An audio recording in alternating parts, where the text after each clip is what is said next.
Hi, Sally here, and I thought I'd do an unboxing. I have the Tonic Tim Holtz glass media mat, and I love it. And when I got it, I thought, oh, I want to work on it when I go somewhere else. But it was kind of a pain to take. And I saw that they came out with a travel one. And as soon as I saw it, I jumped on scrapbook.com and ordered it, and I already have it. So I thought I'd do an unboxing. Here, I have not opened this, so I'm super excited to see it in person.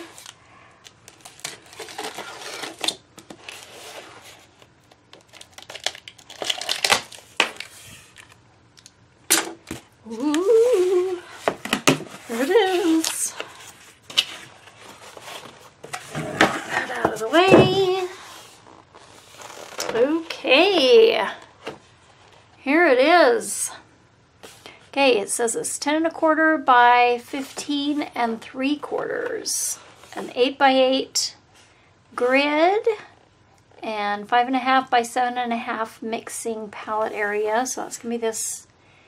And it's got the same removable mat that the big one does. So let's open it up. It says use of alcohol inks on non-stick mat will cause staining.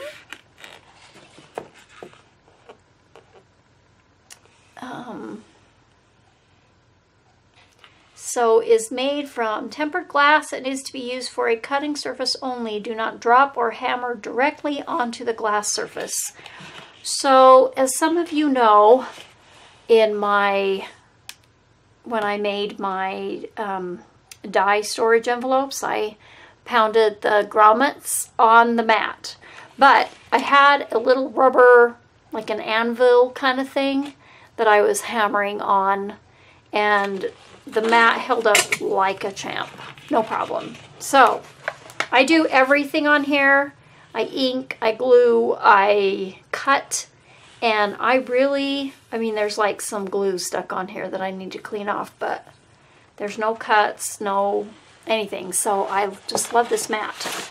So here it is. So it comes in this cool sleeve.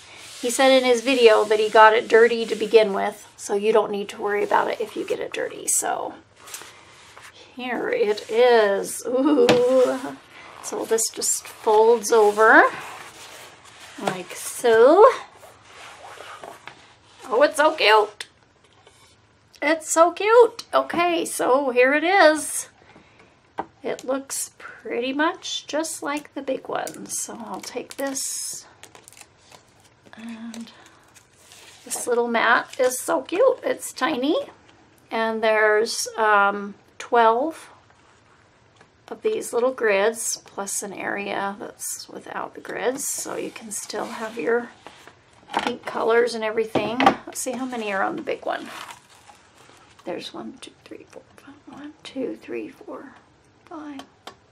So there's 25 on the big one. But let's see. Oop, oop, oop.